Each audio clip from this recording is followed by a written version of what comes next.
Good evening. Welcome to this week's episode of Forge. I'm your host, The Wild Man. Is with me as always. Your co-host, DJ Tiano. Hey, what's going on, man? I don't know. How you feeling? I'm feeling good this week. I know. Sense of accomplishment. Yes. I've learned a lot of things. I've read a lot of books. There you go. I wrote a book. I started.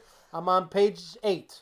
So on Audible books, you get achievements like Xbox as you read. What? You know, I got the high noon achievement. Yeah. Oh, I thought like they sent you an Xbox. No, they give you achievements, badges. I need to read books. Every time you reach a pinnacle on their app, you receive a badge of honor. Okay. So the high noon badge is one of many, which is they said I hope you ate today because you listened to a lot of books around noon, basically. You know. All right. Yeah, that's where I get most of my pinnacle listening and reading in, and listen to other podcasts. I've been reaching out, and I found a lot of important things on Facebook as far as peer support groups go. Okay. Beginning podcaster sites, all types of stuff. So we'll dive into that a little later. Sounds good. I highly recommend that you open your mind and start using that search bar up in Facebook, because there's a lot of possibilities out there that we probably don't even fathom to. Wouldn't even thought about it. Yeah. So, I'm still wrapping my heads around things. Like, I understand it's there, but it's like. Yeah, it's one of the God. one of the highlights of my week, actually, because Okay. you got that text from me. I said Andrew's gonna freaking hate me. Yes. Because my nose is in my phone enough, and now I'm talking to people family. everywhere in the world, the messenger, all that stuff. So but once here we that go. money rolls in. Strap in, man. Here we go. Yes. So it's Tuesday, February 16th. It is about 10:33 p.m. We're coming to you, episode number 8, where we labeled this life. We'll ask questions like, where are you in life? Are you happy? Are there any parts of your life that you want to fix? Got any regrets? What changes needed to be made? Would you like a redo, even though we know that's not a possibility? But if that's something that you're thinking. Yeah, a reincarnation, but then you don't remember before, so they say. Yeah. And, do you have any regrets? Those are all things we're going to talk about. But before we do that, we're going to get into our quote from last week. It was from Martin Luther King Jr. Out of the mountain of despair, a stone of hope. Wild man, take it away. He didn't know how to. He didn't know. I how looked to at this one. down. I did not like this one. I understand during the time he was around, there was, Mountains of despair. There was. It was despair all over the place. And DJ explained it and said, and I sat and thought, I was like, all right, so you're dealing with a lot of crap, from this way, that way, whatever. As long as you have even a shimmer, a stone of hope, you can still get through it. Yeah. So whenever you get a quote where it's hard to decipher, you break it down word by word. You take the words for their true definition, and then you just try it. That's what we did prior to the podcast, because he was having a tough time with it. And sometimes it's not always meant to be broken down. Sometimes it's just tongue-in-cheek, something somebody said. But it has meaning because of that person and the stamp they left on influencers and whatnot. So there's your quote of the week. As always, Wild Man breaking it down. That's right. That's funny, that tongue-in-cheek thing. What about it? Well, because I saw the thing on a TikTok that was saying that the skin in the mouth is exactly like in a woman's woohoo. Whoa. And then everybody starts doing this. Get down. For those that are listening and couldn't see, he kind of moved his tongue around. Yeah. It's just funny, you say that and that's... I heard it. Okay. All right, we do want to have more fun on this podcast. We want to keep you guys engaged. Yes. Sometimes you might cross the line a little bit. That's somebody being the wild man over there. But hey, it's all in fun and games, right? I kicked that. I broke it. You Snapped broke that line in half. Pushed the wall down. But anyways. All right. So life. Where are you in life? Where am I? You have to. I believe, as one of our casts before taking that step, a lot of people have to realize where they are first before they can even think about that step. Where are you? Yeah. You have to decide. Am I happy? Do I want this? Do I want that? What do I want? Who am I? Yeah. A lot of the times that is probably the hardest question people have to answer. Honestly, like Yeah. anytime you ask somebody something like that, they don't have a dead ass answer. You know what I mean? No, It's it's just not like your name. yeah. It's, who are I you? mean, in order for us to break down who we truly are, we probably it's been days and days and days breaking that down because Yeah. who we are is it's a mixture of emotion. It's a mixture of are you a driven person? Are you not? Are you ambitious? Are you Experiences. negative? Yeah. Are you positive? Hobbies, all that stuff goes all into one ball, and it creates who you are. And until you truly understand who you are, you'll never be able to answer where are you in Hmm. life because you're stagnant. Again, we go Well, back to that stagnant. Do not be stagnant. Do not be complacent. yeah. Um, so basically, I think self evaluation would. Okay. So if you ever work for a company, they ask you to self evaluate yourself. They usually give you Hmm. questions, a questionnaire of, hey, where do you find yourself in this aspect of the business? And then Okay. you rate yourself 1 to 4, I five think I've stars, yeah or I've whatever. answered a few companies I work for did And then something what like that. happens after you go through that? You have a meeting with your boss or whoever's Hmm. overseeing the situation, and you talk about it, Hmm. and they kind of tell you where they see you on the spectrum. Like where are you? 3 stars, 4 stars, five Hmm. stars. They make you explain why you picked 4 or 5 stars, Hmm. and then they'll explain to you their answer to why they think Why you're wrong. why you're wrong. Yeah. Sometimes. So I had Yeah. that questionnaire come up Okay. not too long ago. It was my first self evaluation. It was for the DJ company I work for, All and right.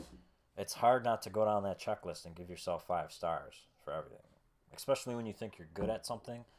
And this is me checking my ego at the door. I'm usually a very humble person, so and I still found it hard to self evaluate myself.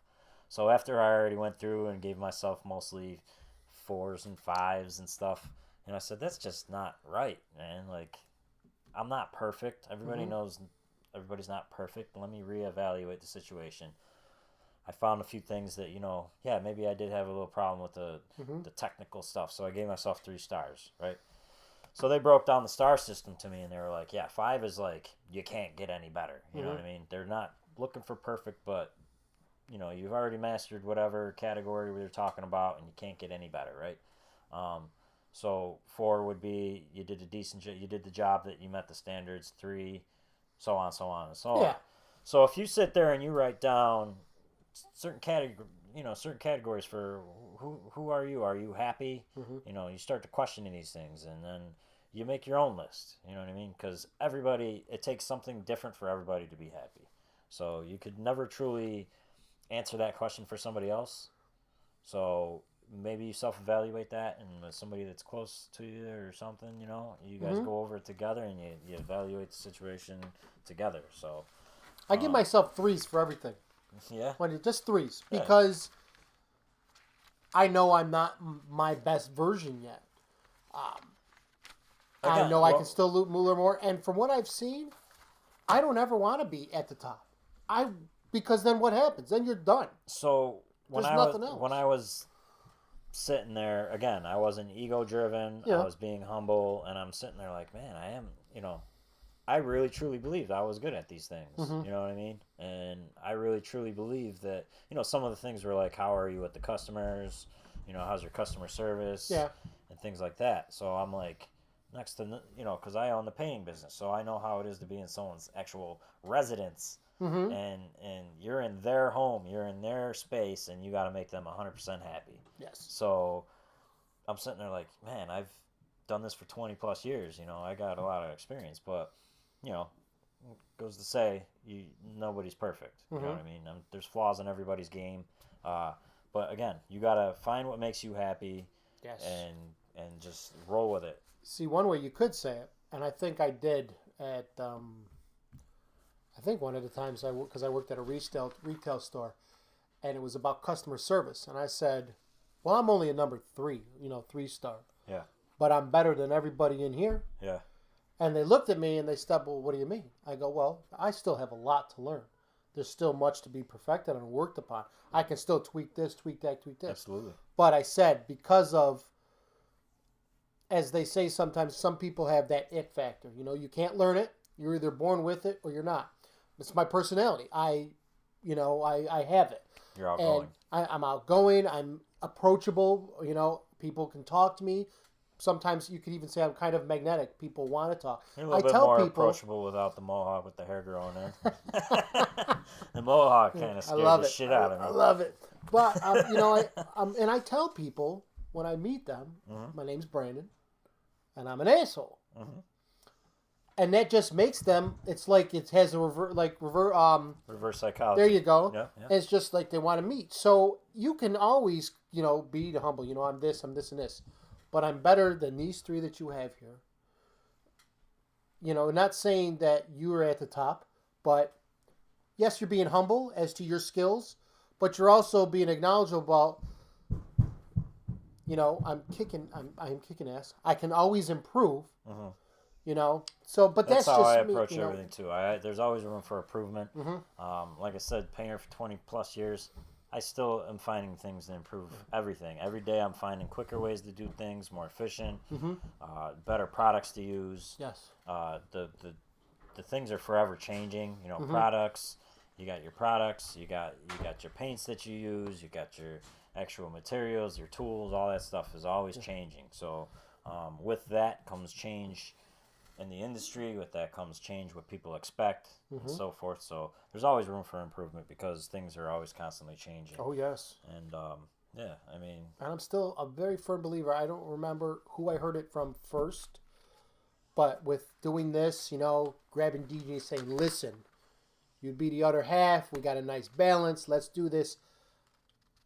I never want to be the smartest person in the room. No, I've heard that, and that made me stop and think because I tested up in the into IQ, and I think it was like I love learning certain things, and I'm thinking, man, if I was like the smartest, who the hell no? Yeah. Where do you go after that? There's so much to do. It's like if I'm here, what then? At that point you got to start teaching.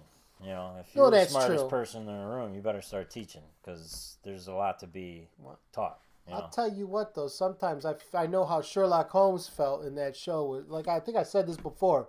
I'm gonna say it again because I dealt with some people today. I was like, I couldn't speak. I couldn't. I'm like, I know how Sherlock feels. Like, is he gonna it's say just anything? gotta be you. It's gotta be so dull inside your brain. So, but with all that being said, yes. So I ask you because it's one of the main questions of our podcast today. Yes. Where are you in life? Right here. I'm right where I want to be, right where I need to be. I decided, everything that I've been through has, I guess you could almost say this kind of goes with regrets a little bit. I don't have any. Everything I've gone through has made me who I am. Without this, I could be a completely different person. And I figured it out great many years ago. I figured out, I want to say probably when I turned 30. Yeah. Everything until I was 30 was this. And I said, well, I need to change. And it took me a while to figure out who I was and what I wanted. Let's see. So 30, I'm 44 now. I'll be honest with you, DJ, it probably took me 5-6 years to figure out exactly who I was. Yeah. Not like my personality, but who I was. Well, and then what I wanted. So this is what I think. So we're constantly changing as humans. Yes. You can change voluntarily, involuntarily. It's a matter of when and where and what changes you. So when you're a kid, you're learning life. You're just learning the basic, fundamentals of life. You're being taught. Hopefully you're being brought up in a household where you're being taught the mannerisms and the proper fundamentals to succeeding in life. Yes. Some people aren't as fortunate, but as you get older, we turn to that teenager phase where we know everything, because we're sick and tired of mom and dad telling us everything, right? I heard about now. that, and then I remember. We got a teenager now, and you can't speak without them saying, I know. That's just how it is. Yeah. I remember being that way. I was too. I remember my grandfather said, yeah, I know. So, and I'm like, oh my God. So then you hit the 20s, right? Yeah. And now you're in this phase of, I just want to have fun. I just want to let loose, whether you just got out of school, whether, you just freed yourself because you moved out of home with mommy and daddy. Mm-hmm. You just want to let loose. This is when you Yeah. start drinking. This is when you start socializing with multiple people. You start to, gain new friendships because Mm-hmm. you're a little bit more social. So I feel wherever you are, what period in life you are, things change. Okay. And me, myself, at the age of 39 years old, I'm finally to that point where, okay, it's time to figure out why. It's time to figure out why we're here. It's time to figure out why am I not happy when I'm in certain, Mm-hmm. I'm trying to figure out the emotions. We were just talking prior to the podcast, knowledge and wisdom are two different things. Yes. Knowledge is something that you can pass down to somebody. Wisdom is something you gain through experience Yes. and just living, right? Mm-hmm. Those monks, they're the ultimate wisdom. Which monks? The guys, the ones that Which sit up in the ones that sit up in I the call mountains. Randy and Joe every those week. those guys. So I feel like depending on what age group you're in. Okay. So if you look at the demographic of our podcast right now, Mm-hmm. our numbers are leaning heavily on men. Okay. Because I feel like they're learning through us, and Okay. they can relate to what we're going through because most of them, we're men. We There's don't. not too We, much yes, to we us. don't really know how to speak emotion a lot of the times. Yes. It goes back to when to asking for help and all that stuff, right? Men don't Being do that. We just yeah. push through. So if you also look at the age group of people that are listening to our podcast, it's our age. It's typically 33 to 53. We're getting the heavier listens in those demographics. So I feel like now, where are we in life? We're at that point where we're seeking knowledge. We're Mm-hmm. seeking improvement. We're seeking where the next step, whether you want money or you want a house or whatever it is. You got the kids now, you want to shelter them properly, Mm-hmm. you want to teach them properly. So now we're at the state of mind where we're starting to soak up knowledge. You know what I mean? Where this isn't something, people might be able to do this at a younger age. I'm not, there's a lot of people out there that surpass me at the age of 39 that are, teens still. So we can't speak upon everybody. But I feel like when that question is, where are you in life? It heavily depends on what age group you come from. Mm-hmm. You agree? I do. But at the same time, well, I guess that if I say it, when I said I'm right where I need to be, I guess you can say that for everyone, Mm-hmm. but then some people may try to pull religion into it because Yeah. I deal with this, I'm right where I should be. We don't want to do that too much, so I guess. So put it this way: you ask, where are you in life, right? Yes. You say your age, you say where you're at in life, Mm-hmm. and then you follow up with the question, are you happy? A 20-year-old is not going to be happy having to take care of a 2-year-old toddler screaming at the top of their lungs, even though there are plenty out there that do it. Mm-hmm. Because they want to be out partying. Those are know. those years. Some people Yeah, might want yeah. to do it. Not everybody parties. Okay, but I'm just trying to aim at the demographics of where Gotcha. you are in life Uh-huh. and what. For me, every time I grew out of a certain phase, Mm-hmm. happiness was something different, is what I'm trying to get at. Ah, okay. Do you get what I'm saying? So at 20, I wanted to go to the bars and get plastered and meet girls and do the things that guys do and hang out and throw up in alleys and stuff like that. Yeah, because that's always that was all right. fun, right? But then Threw up in an alley. Check that off. check that off the list. But you get to a point where, like, all right, I threw up in enough alleys. I woke up in enough fields. I shit in enough cabs. I'm good. I've slept enough weekends away because I couldn't wake up. You get to a point where you want more. There's something else that makes you happy. You want something different. So it's gotta be more. So after all those years, I met your sister. That started making me happy. So it started pulling me away from that lifestyle. Okay. Obviously, there's other things that go into that. I'm not going to go out anymore because there's girls and there might be jealousy involved, and you start to watch your P's and Q's and stuff. But all for the better. It changed me. It changed who I am, and I'm right where I want to be, kind of. Okay. I mean, who wouldn't want to be further ahead? This is kind of, Yeah, but then I think everybody can say that. Everybody and anybody can say, I'd rather be here and here and here. almost like when you're younger. Oh, I can't wait till I'm older. No, stop saying that. Yeah. Okay, you should Yeah. stop. You don't want to be older.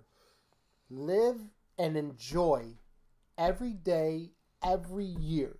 As honestly, if it were your last, take the time. It's hard for people to compute that though, because everybody thinks, I understand. "Hey, I'm young. Nothing's gonna happen to me." Like I said, Yeah, this is yeah. my life. So- I mean, I did a lot. Don't get me wrong. I did a lot of shit up until I was 30. But it was at 30, I was like, all right, now it's time to dial back the speed. I might go and do the same things, but I won't go through and do it in like 20 minutes. It's going to take me an hour and a half. I go to a museum. I'm there for like 2 hours because I slow walk and I read and I absorb. The knowledge. I just want to sit there. So you ask if I had any regrets. I went to New York City with our children, and we went to that, the museum that you see in Smithsonian? Yeah. I haven't made it there yet. We barely touched. Oh no, yeah, I know. We went there to the front. My regret was going there with the kids because they didn't want to read shit. They didn't just understand want to run around, it. Yeah. They enjoyed the room with the big blue whale hanging over your head, the full size whale. We got there at night and it was just about closing. You had like I think an hour, and I was like, no, we're not going to try to do it. Yeah, there's no way. But that was one of my regrets. If you ask, one of the questions of today is, do you have any regrets? That was one of them because I don't have very many of them. But yeah, no, that you just got to go in and you spend the money. If you have kids, leave them. Unless they're older and they're teens, then you drag them. Come on, you little bastards! We're gonna learn some shit today. So you ask yourself, where are you in life, and it translates to, are you happy at that point in life? You got to kind of ask yourself, what is happiness? You know what I mean? Yeah, to each one of our listeners out there. Yeah. And all of us in the world, what do you view as happiness? Is it monetary? Is it? So sometimes you may need someone from an outside looking in to tell you, where your happiest state. So Andrea the other day goes, we're having a little conversation. She goes, the happiest I've ever seen you is when you're DJing. Okay. And I was like, how? Why? You know what I mean? Because I am happy when I'm DJing because it's something I'm enjoying. But she sees this vibe in me, like this whole change of personality. And I came home from work. I had some DJ stuff to go do. I went and shot a couple sets for Zoom for clients and stuff for encore events. And I came home from work in between to get changed and go. She's like, why are you singing? Why are you skipping around the house? Like, I'm like, I don't know. I'm happy today. Like, and all I could think of was, I'm going to do something I enjoy. See? And I haven't done it in months. And, we all know where we're at right now. So, sometimes you need that person from the outside looking in to tell you, the happiest I seen you was so-and-so. And then maybe when they tell you that, you realize that. It clicks. And then maybe you can find happiness. Yeah. So, I have this little, so I typed in what is happiness. Buddha's one of my favorite. Buddha has, if I had to pick a religion, Buddhism would be one of them. I'm not going to go into it, but it has more to do with nature and just being, one of the first lines in their religious book is, if you got to take a shit, go take a shit, because... So it's nothing to do with Kung Fu Hustle? It's not like that. But okay. It doesn't say it in those words. But gotcha. I'm breaking it down in terms of like, don't worry about what other people think of you. If you got to take a shit, go take a heap of load. Are you sure Buddha never said that? He might have said that. Not in those words, but... I don't know. That's what I'm saying. But I'm breaking it down to all the millennials out there because I don't think they would understand it. Buddha, not that we have any millennials listening because our demographic shows otherwise. They don't know Buddha? Everybody knows Buddha. So Buddha says, it is only when we have a mind under our own control that we can be truly happy, not when we come under the control of our own mind. Happiness can be a state of mind or a way of living. There is no formula, no rules, no manual. It's a happiness. Happiness is individual, unique, and always in the eyes of the beholder.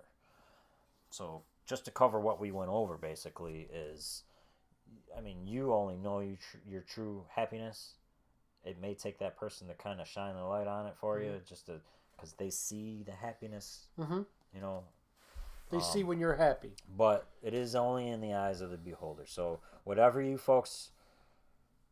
guys find happiness in, pursue that. I mean, it doesn't Yes. have to be money. It doesn't have to be materials. I, I mean, people get by without those things. You know what I mean? Yes, they do. I seen something today. I couldn't find it. I wish I could find it. It said, no matter what car you drive, you still go to the same destination. No matter what phone you have, you're still going to call the same people. Hmm. So it's basically saying materialistic, no matter what you are, what you have, poor, rich, you got flip phone still, you're still going Yeah. to end up in the same boat that you would, you know, with those riches and stuff. So, Yeah, because you can't take it with you. yeah, so So let's next. let's talk about ego. Ego and how it affects your happiness. Um, And your ability to walk through doors. yeah, because why? We always hear that So saying, people. check your ego at the door. It's Ah. like, check your big head at the door, right? I've heard that on many occasions, and usually it's in a case when you're working together with a team Yeah. and you are trying to all succeed at the same goal. Mm-hmm. So you're checking your ego at the door so it doesn't step on the toes of others in the room, Yeah. which results in halting in success and efforts and everything else. It brings the I morale turned to down. the side and I walked to the door like this. If your head's not equally round all the way, then you got something wrong with you. So I believe we're all so ego driven because even when we're born, uh, as babies, we experience ego. Like when we're hungry, Mm-hmm. you whip that breast out or that bottle, and we eat. Right?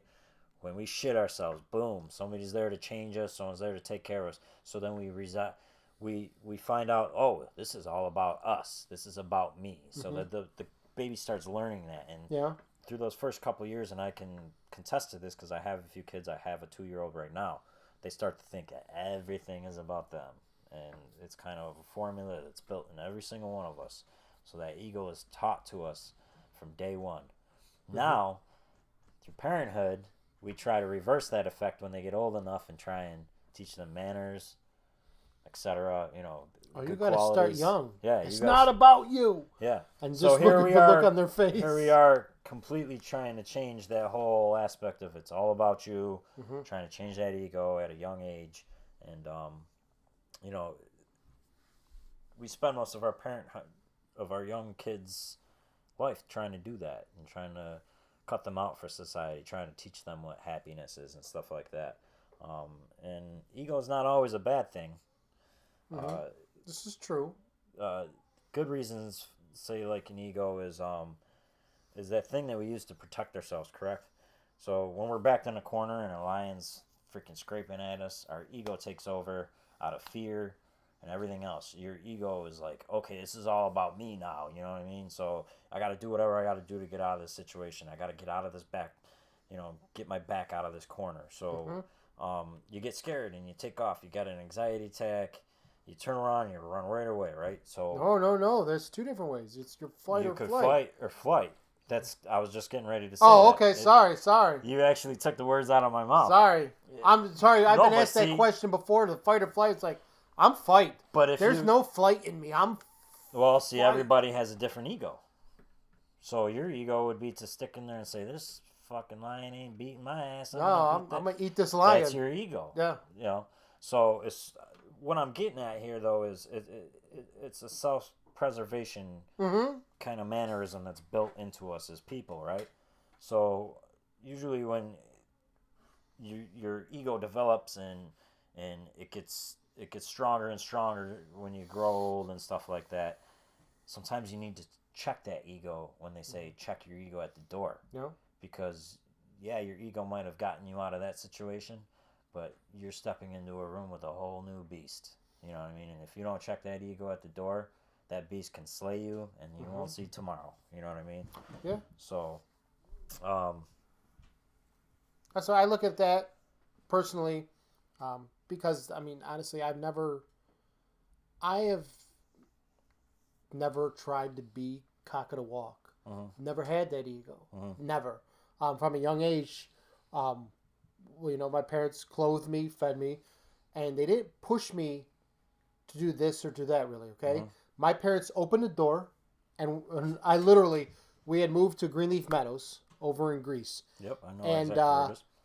I had been not gone out because we just moved, didn't have really any friends yet, and my mother told me to get boots on, my jacket because it was cold, late fall. She opened the door and she said, "There's the world.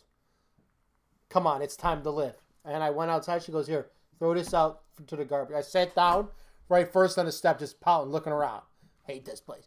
She gives me a box to go throw out. I go over to the dumpster. I throw it out. Somebody throws a box at me, bounces off my head. It goes in. I turn around. Bubba got real colorful. He jumped. I whooped his ass. But because of the time, helped him up. His name was Danny. I met his older brother Casey. We became great friends. Well, that's childhood, man. That's But what I mean, happens. I've never had that, and I always looked at it as just look a little crazy, be confident, never ever try to be cock of the walk, No. because that. There's always somebody out there that's going to whoop Oh your ass. yes, It's basically exactly. you got your UFC fighters, you got the guys that are undefeated, blah blah blah. You got 90-year-old grandmas. Somebody always comes in and whoops that guy's Yeah. ass down the line somewhere. I mean, look at Conor McGregor a few weeks ago. He got knocked silly, but he did enough branding and this and that. He got to where he needed to be. He had But to he take a still loss. had the honor. They still, they shook hands. Oh yeah, which absolutely. It blows my You mind can see sometimes. the change in him. You can see the change. Yeah. You can see that people change. Oh, he was the yes. cock of the walk, like you say. Yeah. He's That's the why he was ego. getting called out. Yeah. He got his ass knocked out, but he was a different person coming into this fight. He was definitely. He wasn't the guy in the headlines. There was honor between both of them. Yeah. He wasn't the guy pushing great. or talking shit at the weigh-in. So, I mean, you can see change in people through time, and he probably learned that. Hmm? So, Yeah. No, I've never. So we live in a world that's aimed at feeding this ego. No matter what we do, materials, materialistic things, everything that's out there is aimed at boosting your ego. I don't care what it is. It's just the world we live in. So, and throughout this world, To make it all about us. Yeah. Your ego takes effect. Sometimes out of fear, sometimes out of thoughts, whatever it may be, jealousy, all these things kick your ego in, and until that day, say fear of not fitting in with the people around you, so you need to buy more stuff, you need to consume more stuff so you fit in, what I mean? So your ego takes over and it's like, hey, you know what, this just isn't right. I need to fit in with this crew of people. I care what they think too much, and if I don't do this, I'm gonna be the shits. You know what I mean? I'm gonna be the drizzly shits. But they don't like me. I'm gonna be the drizzly shit. But what I'm saying is, when you can, you don't want to be the shits. I can't. No, I don't want to be the shits. Okay, yeah. You start to tend to think of who you are. And it's really, your ego kind of is a misinterpretation of who you think you are and who you really are. Okay. It's natural. It's just natural human makeup to protect yourself. When you're arguing with your significant other, fingers start getting pointed. That ego. So why do you do this? And then the person comes back, well, you don't do this or you don't do that. It's the whole saying, why point a finger when three are pointed back at you? You ever hear that saying? No. It's like, or say, why throw a stone? You live in a glass house, kind of same deal. Yeah. Those who live in glass houses shouldn't cast the first stone. Yeah. So I mean, it's natural makeup to have this defend ego yourself, kick in, this self defense, this self preservation tool that we're all born with, right? Yes. So throughout the world, we come across these relationships, these toxic relationships, these relationships that we tend to fear. We get jealous of other people, and we work relationships. It doesn't have to be, love affairs. It could be work relationships. It could be anything, boss relations. And we tend to fear these things. So our ego kicks in, and it's like, I'm not going to let this person freaking do that to me. I'm better than them, blah, blah, blah, blah. So your ego kicks in, and what does that do? it's never good, right? No, You either quit, you fire, you break up with somebody, whatever it is. Say something stupid and say end up something ruining stupid out something of that anger. could be good. So it's really important to figure out what drives your ego and how to suppress from letting your ego get the best of you. So I came across this thing that says when you starve your ego, that's when you learn what your ego is. Okay. Then once you learn what it is, you can start to replace it with your natural taught. You can replace your natural taught tendencies, which is this ego that's implemented into us, right? To rule ego out and replace it with your true passions, which will ultimately lead to happiness. So gotcha. The more and more you let your ego get to you, basically this all results stopping you from being happy. Stopping you from being happy. Okay. If you view it from that perspective, and you can start checking your ego at the door. If you're in an argument with your significant other, and this is stuff I'm still learning. I learned this as of this weekend. I hate to say, if you guys are in the real world out there, you guys have a ball with this. No, I'm not going to go into specifics or anything. Okay. It was Valentine's Day, I thought you were going into specifics. We're not. We're just going into I'm just skimming the topic. I'm just teaching you how I learned, and I made my mistake right the next day. Okay. My ego got the best of me when she said something to me. Mm-hmm. I started saying some bad things, hateful things out of spite, and it went bad. Like the rest of the night went bad. We didn't. Bad. Nobody hit each other. We're not. We don't get like that. Our ego was driving us to try and point fingers and be better than that person, or one up each other. Yeah, one up each other. So the very next day, reading books and doing all this seeking of knowledge and this wisdom and all this stuff. This is that age I'm at. You ask where I'm at in life. This is that age where I'm at in life. When something like that happens, I revisit it the next day when I have my own time, my own space. I'm like, why did I act like that? I didn't want that. I didn't want the results to be like that. It was Valentine's Day. I wanted it to go good. I did all the things I was supposed to earlier in the day. So I checked myself. Okay. And I came home and I talked to her about it, and there was some light at the end of the tunnel on that. Maybe next time we won't fight. We won't full out have an argument. Maybe we'll better ourselves if we can check that ego before it happens. So it's important. Just keep your ego down. I can't stress to you how much that's helped me in every form, fashion. I could have walked into this DJ game and pretended I was better than every DJ in the room, and I never did because I never thought I was to begin with. But I've seen some people with an ego, and I've seen people they throw insults or they talk behind other people's backs, and they say, oh, that DJ don't really do much. He's faking it. Fake it till you make it type shit. So those are the people I can't look at with respect, because they're not there to better everybody around themselves. They're just there to get themselves through, keep their ego head inflated, and they might gain success off of it, but I don't think there's too much happiness. But it won't be lasting though. Because you need to break yourself free from judgment. Yes. Because if you're judging other people, chances are you're not happy with life. You're not happy. What did I read? I read something about that. That actually it was kind of, it was like black or white. It was winners and losers. Losers talk about people. Winners talk about ideas. Yeah. And you sit there and you think, it was like, well, you hate to put it that bluntly. That blunt. It's either this or this. There's no gray area, and it's just like, well, that's true. All losers do is they just talk shit about other people. Yeah, I mean, the first thing a person that is very judgmental, so the first thing they do is they judge that person upon the perspective of themselves. Hey, this person is trash. They don't take care of their kids or their family or whatever. They may be true. But that also may be true at home, and they just don't see it because they're not looking, they're looking at it from their own perspective. They're judging people from who they are. Not everybody's different. You can't sit and judge people and then expect positive things to come out of it. No, it never happens that way. No. So if you can keep judgment to a minimal, I think happiness will kick in a little bit more for you too as well. Yeah.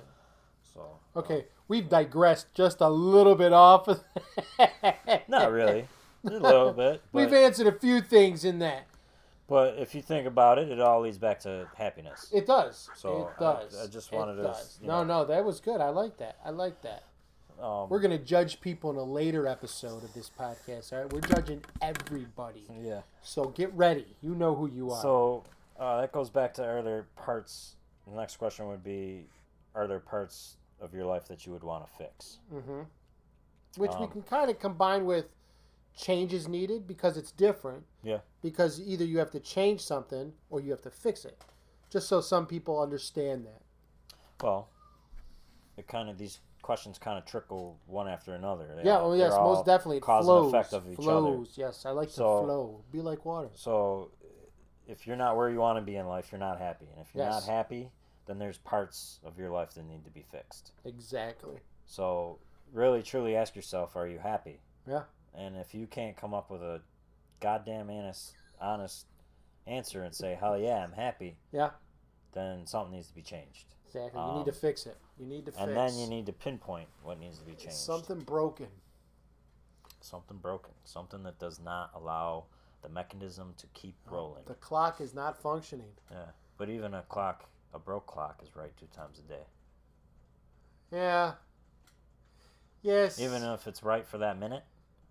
Yeah. It doesn't necessarily. I never liked that saying. I mean, I know it's true, but I never it kind of goes, it's just like, oh, I don't care. It's right 2 times a day. Screw it. No. It's really just kind of saying, even though it's broken, it can still work. It could still work. It could still be right. Fix the goddamn thing. Fix the problem. But that's me. Yeah, you're not going to drive that's down. Me. Don't sit you're not going to drive down it. the road with a flat tire. You're going to get out and fix it or call AAA to fix it, right?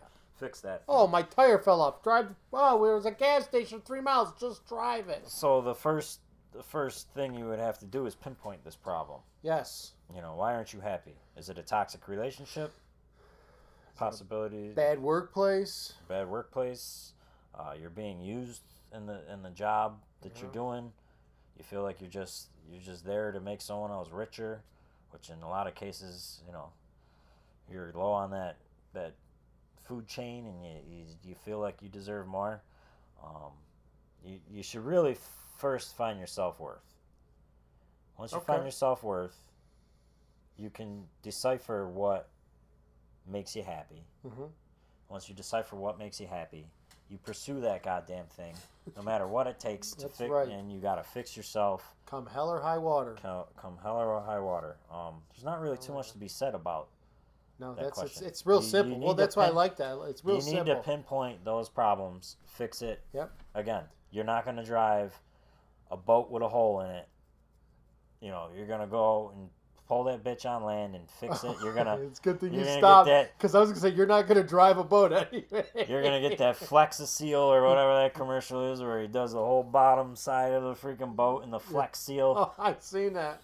You got a little hole, just throw this shit on. And then you're gonna throw it back in the water. That's right. You're gonna pinpoint the problem, fix it, throw it back in the water. There you go. Right. So. That's nice. That works. Yeah. Look at those 2 questions just flow right together. Right together, right? Nice. Now we hit them with. Now we get to the point is like. When you find these problems, it's like, damn, I wish I could redo that, man. Redos are not possible. No. We live or once. What is the saying? If I know then what I know now. Yeah. You gotta stop living in the past, really. Yeah. Doesn't matter. You gotta take whatever happened in the past and use it as fuel. You gotta use it as learning experience, and that's pretty much it, man. There's no redos, no matter what you say. I mean, you can get a second chance, but that's not a redo. No, it's just a redo would be your whole life completely over, and we know that's not possible. But you can start fresh. Your whole life.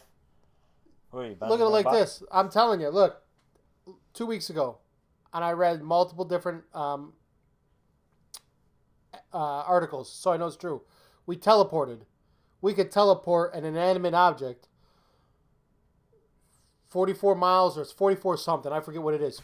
They can teleport things. Can things. You do that right now? I can't personally, but I'm saying. So if there's we got no redo because we're not that far ahead but there might be a time machine in the future. I like quantum physics and Ant-Man and all that stuff too, but we're not quite there yet. Not yet. I don't know. In our lifetime, I don't think we get any redos. We might get a second chance at something we failed at. I wouldn't want to redo because then that would change it has the potential to change my whole personality.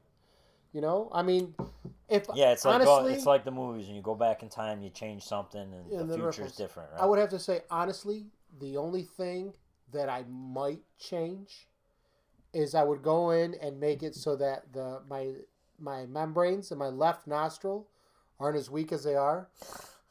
No, because Physical change.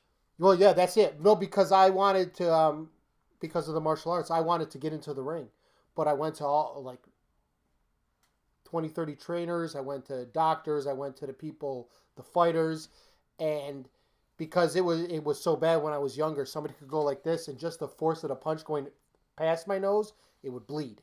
That's how weak Is the that left nostril is. something?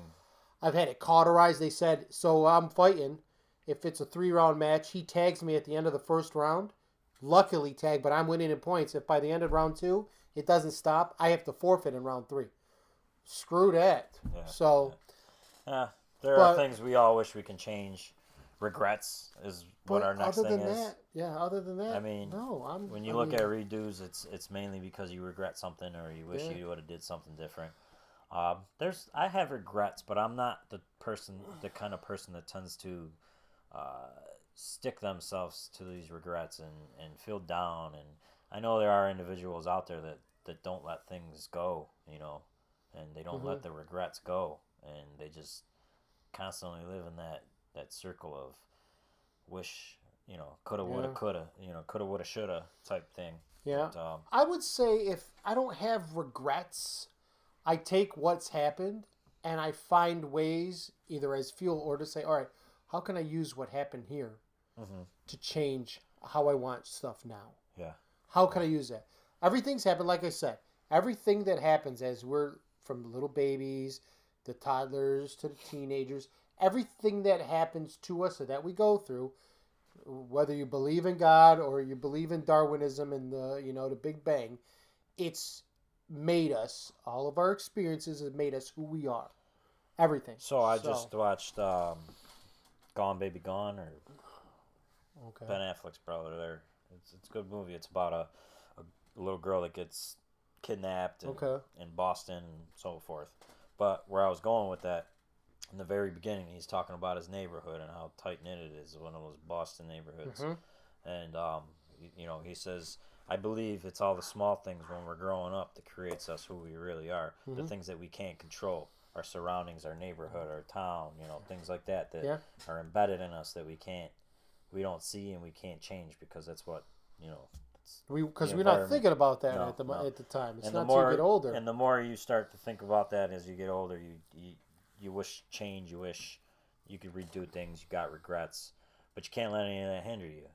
When we're on this path, this journey to um, lifting each other up and helping each other out as we do on this podcast, Yes. you start to question everybody and everything and what can potentially lift us up. So um, all I can really say is just happiness is the biggest key Yeah. to life. I mean, if you're not happy, then I mean, yeah. Second, to find out who you are and what you want. Because if you don't know that, then you don't know. You're never going to be happy. well, I can almost say in my experience, you find out who you are through what makes you happy. Well, You know, when okay. people talk to me, they're like, dude, you're all about the martial art movies. They know Yeah. who I am. Yeah. Outside looking in, right? Okay. You All know right. what I'm I'll saying? give that. See, well, I guess then because of the Wrestling. way I I watch look at wrestling when things. people look at guys my age. Why you still watch that fake shit? You know what I mean? I'm like, It puts a all smile the on my movies you face. watch are fake. They're all Yeah. scripted. I enjoy competition. I enjoy those like Rudy-esque stories of the Rudy, small yeah. guy and he gets to the top of the mountain, becomes the champion. Yeah. That's why I like boxing. I like UFC. I like all of that stuff because it's all aimed at being better. And this is one thing that I can always say as a child. Inspirational things made me happy. I came Yeah. home and I watched Rudy. I came home, I watched Kickboxer. All these things where these guys freaking broke the freaking wall and they got Yeah. through it. And ever Yeah. since I was And a little kid, I've yeah. always been inspired like that. Hence why I'm on this podcast trying to inspire others. And I do this as a passion. All right. Obviously our main goal is to get some revenue and get some money flow, and like the rest of the world with these podcasts. Yeah. But ultimately, I'm here because I love to inspire people. So that Yes. I found out who I was. I I like love to people. motivate. I love people too. I hate people at the same damn time, and that's pretty sad. But the people I hate are the ones, going back to human decency. The type of people that they could have held the door open for 2 seconds longer, and Yeah. because they were in a rush, they tripped you, or Well, I asked you that almost walk question in the once door. in Wegmans to my mother, who kind of wanted to try to walk away. I think I might have said something to DJ Waggle. We're always making things, the government is always making things, how can we hurt people? How about we make something that makes people smarter? Huh? Or, I'm sorry, I know I said it before. Your cart goes on the same fucking side that you're shopping on. That's All really right? a freaking pet peeve. Oh my God. I Look, can't go to the I'm goddamn a store now. semi-decent guy. I'm not going to put my cart right next to me. Hey, try to get through now. I'm just going to sit over here for 20 minutes and I stare can't at you. even go to the damn store anymore without looking at every person in every cart and their situation And and I say comparing something. them to you. I say this is why you shop where your cart is. Move your cart. So, yeah. No, I can't say. See, that's the thing. That's one of the things that I like. I'm skipping past the cart thing. But with what we're saying about regrets and being happy, and I've just always had a different view. This is one of the things that pushed me. I got this book. I was like, you know what? And I sat and I think, I was like, all right, I love people. I've worked for retails. I've told DJ before, retail stores, and I did things, and people got mad because of my personality, because I could outsell them, and I wasn't on the sales floor. I was down in the basement, doing the work, and I was behind the scenes. When I got my bartending license, they didn't want to hire me. They looked at me like I was competition, like they were going to lose their job because of my personality. So I've always just looked at it as, all right, I know what I'm capable of. I know people. I love people. I don't want to do things. I'm not the leader. I'm the boss. I'm the one who's going to get down with you, and I'm going to we're going to pull the sleeves up. I'm going to help you. I'm going to help you. I'll be in the front. Let's do this. Let me. You know what? This brings to mind. When I was down south, okay, we were working at a construction company, and we needed to go. We needed to dig. We were doing the plumbing for the toilet out of this tanning salon, and we needed to dig. It was muddy. We had pickaxes, or mattixes, sorry, 70 feet. The guy said, all right, if we can get here before lunch, I'll pay you $15 an hour for the rest of the job. We had about 2 more months to go. Nice. We were at $10. Okay? $15 an hour. Under the table. You're allowed to say that. Oh my God. Well, I was doing other things. I was just joking. Yeah. But anyways, I inspired the one kid who was kind of lazy. We didn't make it to 72 feet. We got to 65 before lunch. Okay, we were at 15. So we're at 15 feet. We needed the other feet. We got there. I motivated this kid. Boom, boom, boom, boom. And I got it. And we got there. And you know what the guy ended up doing? He paid us 12 for the rest of the job. He goes, I've never seen, that kid does not hustle. I've never seen it. I said, oh, I don't know exactly how you did it. Because he walked away, the boss. Mm-hmm. And I motivated this kid. I was like, come on, let's do it, dude. That's all it takes and sometimes is someone else. That's why. Somebody's job, like customer service. This is all about lifting others up. Like DJ, as I was saying. When you take a customer service job, be it at the grocery store or whatnot, if you're a cashier, you're the last person these people see. That's all right. So if my experience all dwells and hangs on you. You're the last person. Oh man, that was awesome. I love this. This is great stuff. I blows my mind when people get frustrated in the customer service bit. Why doing you applied for this? Yeah. If you don't like it or can't handle it, that's going back to making yourself happy. I understand. That person goes home and probably brings that funk home with them. Oh my God! Don't get me started on that. Probably taints their whole household. Yeah. You know, And they probably live in an apartment building. Going back to that episode, yeah, going back to that episode though, saying where you got to blur the lines of bringing home your problems from work and bring your problems from home to work. Each door, you walk through that door, that's Yeah. where all that crap stops. Yep, yep. Door, you walk out of work,